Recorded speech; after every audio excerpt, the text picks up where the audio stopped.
এবার ভূমিকম্পের কোনো তো আগাম এরকম ইঙ্গিত পাওয়া যায় না, কারণ ভূমিকম্প রাজনীতিক নন। তো সুতরাং আমরা তাদের কাছ থেকে আলাদা করে কোনো ইঙ্গিত পাবো কি না সেটা আমরা জানি না।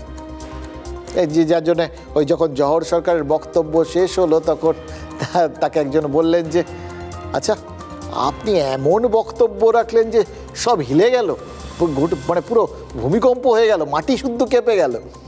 এটা মজার ব্যাপার, কিন্তু ঘটনা হচ্ছে সত্যিই কি ভূমিকম্প কোনো ইঙ্গিত দেয় না? দেখুন, এই একটা ভূমিকম্প বেশ অনেকক্ষণ ধরে হয়েছে, আমরা কলকাতায় টের পেয়েছি, আমরা আলোচনা করছি, কিন্তু তো তার আগে আমরা তো দেখছি যে গত 20-25 দিন ধরে সিকিম থেকে শুরু করে উত্তরবঙ্গে পর পর ছোট ছোট অনেক অসংখ্য প্রায় প্রত্যেক দিন এক একদিন একাধিক ভূমিকম্প হয়ে যাচ্ছে। এটা কি কোনো ইঙ্গিত?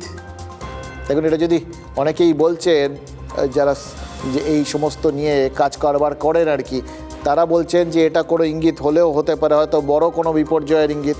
এবার এটা যদি কোনো বড় কোনো বিপর্যয়ের ইঙ্গিত হয় তাহলে ধরতে হবে এই ভূমিকম্প খানিকটা রাজনীতিকদের মতো হয়ে গেছেন, জানেন তো, এই ইঙ্গিত দিয়ে তারপর কিছু ঘটাচ্ছেন। তবে একটা ভূমিকম্প আসছে, এটার একটা ইঙ্গিত ছিল, রাজনৈতিক ভূমিকম্প। আর তাতে দুপক্ষই বলছিল যে ওই এই যে চারপাশে যে ভূমিকম্পগুলো নিয়ে আপনারা আলোচনা করছেন এগুলো সব স্যাঁকড়া টুকটাক, আসল ভূমিকম্পটা এবার আসবে এবং তার কাছে এটা নাকি কোনো ব্যাপারই না, আসল ঘাটা পড়বে ওই সেই ভূমিকম্পটা হলে। সে ভূমিকম্পটা কোথায় হবে সেটা নিয়ে দুরকম বক্তব্য ছিল। কেউ ভাবছিলেন সেটা এসআইআরের ওই ভোটার তালিকাটা প্রকাশ হলে, খসড়া ভোটার তালিকা, আর কেউ ভাবছিলেন ভোটের ফল প্রকাশ হলে। তবে সব পক্ষই আশাবাদী যে ভোটে ভূমিকম্পটা তার পক্ষে যাবে, বিপক্ষকে একদম কাঁপিয়ে দেবে।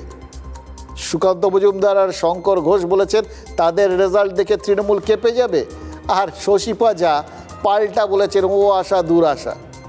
মানে নেতা নেত্রীদের এই ভবিষ্যৎ কাঁপিয়ে দেওয়ার ভবিষ্যৎবাণী বুঝিয়ে দিচ্ছে আগামী মাস তিনেক এখন কিন্তু ছোট ছোট অসংখ্য ভূকম্পন আমাদের সঙ্গী হবে।